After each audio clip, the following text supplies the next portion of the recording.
You're listening to the Ontos podcast, where we explore the natures of stories in the pursuit of being and truth. I'm Vaud, And I'm Maq. and our sentience depends on you. Now cue the intro music.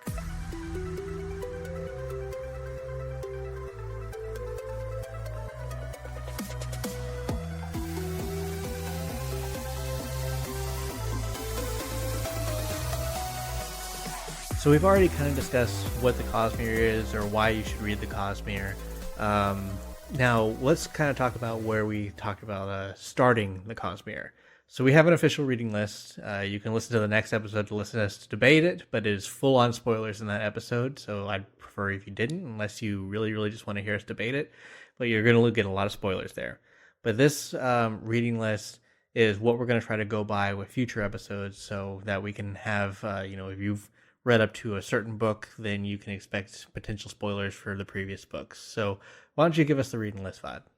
Yeah, going forward, we're going to go ahead and start with Mistborn, the Final Empire, move on to Well of Ascension, The Hero of Ages, and then go into the 11th Metal. After that, we're going to read the Scadrial Essays, go into White Sands 1 through 3, then the Taldain Essays. Going from there, we'll move into Elantris and the Hope of Elantris, Emperor's Soul, and the Cell Essays. After that, we will start with the Mistborn Secret History, before we start Mistborn Era 2, starting with the Alloy of Law, Allomancer Jack, Shadows of Self, and Bands of Mourning.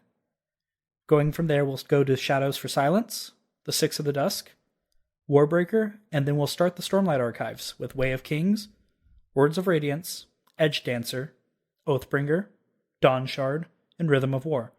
We'll go on to the Rashar Essay, and then the Theradine Essay. Threnody. Oh, Threnody, my bad. I know.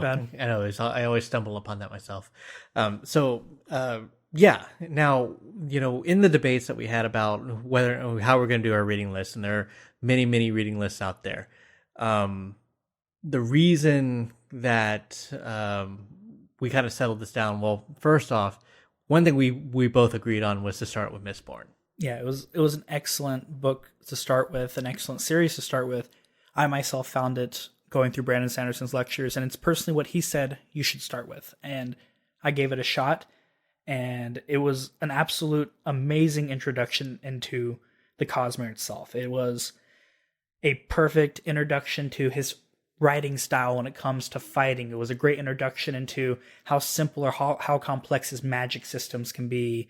It was an awesome self-contained first story that you were happy to stop there and you were happy to continue it. And it was a self-contained series itself that eventually would connect this large universe, the Cosmere. And that's kind of like, I think the whole point was that it's a perfect taste of what you can expect everything else to be. And like you said, like it's the Mistborn, the first book, Fallen Empire, is a perfectly contained book on its own. The series itself, perfectly contained series. So if you just are like, I'm done, fine. You will not have wasted your time or not have set anything up. But I mean, I think it nails everything. But I think the other point is that, if I was going to introduce it to someone, this is how I'd introduce it. But also, I think a lot of people who get introduced to the Cosmere are probably going to be introduced because of Mistborn. Yeah, that is definitely a fair statement. That's how I did it. Yeah, I mean, yeah, and that's how, I want to say you found it before I found it. You just started the books a lot slower than me. Mm-hmm.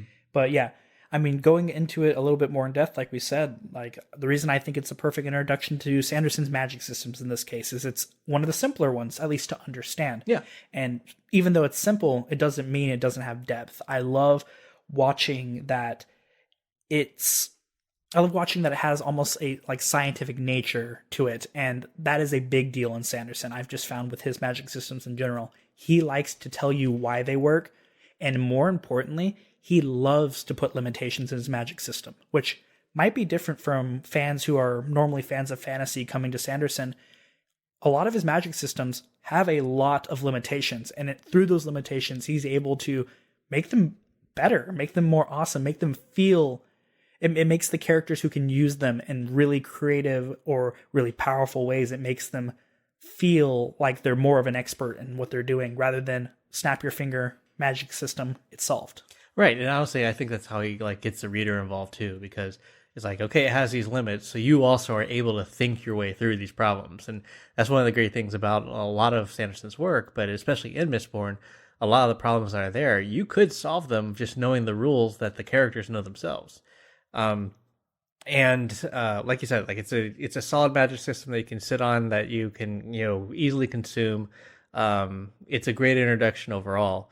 And so that's why it was pretty much a slam dunk to start with Mistborn. Yeah, the magic system itself encourages like fast-paced fighting scenes, and I don't know about you, we can think of a couple of different novels, not to harp on like let's say Dune for example, but if the author does not write does not do well with writing fast-paced fighting scenes, a lot of times the story can suffer sometimes. And Sanderson's confusing. Yeah, it's just confusing. And Sanderson's magic system encourages, at least the one in Mistborn, encourages really fast-paced fighting, and you get to see the skill he has in being able to put together these fight scenes where they flow like butter. It's so smooth. I'm honestly surprised. Yeah, you understand everything, and I don't want to get too much into it. We're going to talk about it more when we get to Mistborn, but the magic systems themselves, when you kind of see what they have to do to use them, you immediately think, at least that's what I thought. I was like, there's no way these fight scenes are going to be smooth at all, but they are great. Yeah, and I mean that it really is a really solid thing. The other reason we kind of like settled on this reading list the way it is, in my opinion and in our debate, I will always want to make sure that book 3, or there's not going to be something in book 3 that you're going to miss because you didn't read book 4. It's always going to be in an order of, okay, when you read these books in this order, so that you can catch all the little things that came in from the previous books. I didn't want to go, oh yeah, when you read Secret History, but you hadn't read Elantris yet, then you're not going to miss something that may have showed up in Elantris that showed up in Secret History, or something that showed up in Stormlight, that showed up in Warbreaker, or whatever. You always want to be able to like read the books and know that you have the opportunity to pick all the little details out. And so this reading order is set up so that it may not be like in the perfect chronological order, that way things go, and they're not like in publishing order, but they are set up in a way that if you read it in our order, you're going to be set up to catch all the little details along the way. And that's what I'm excited for on our read-alongs, is that we can say, oh yeah, these little, we can know, like when we say, notice this guy or notice that thing, yeah, that was from this book. Yeah, did you catch character A from book C? Exactly. And so I think this is the optimal way to set all that up. So that's pretty much the reading order. And we'll move forward with that. So just if you have any ways to awkwardly end an episode, then... I mean, I guess I would just say, if at any point this is the episode to come back and reference, if you are catching us later in the series or earlier, just to know, hey, what should you be looking to read next, especially if you pass us up, because some of these books we're going to try releasing on a normal schedule, but I wouldn't be surprised if you outpace us pretty quickly, because they're that good. Yeah, it can be. And so we'll do best we can to try to reference, what books we're going to be talking about if we do get into spoiler territory, but this will be our official reading list. Yeah, let's go. All right. Hey guys, Vaud here. Thanks for listening to the Ontos podcast. You'll start to see regularly scheduled episodes starting November 14th, 2022. And if you'd really like to follow us, please consider subscribing. We're a very small project, so please support us with likes and comments, because that's what the algorithm craves. If you're listening on the YouTube channel, please hit the notification bell.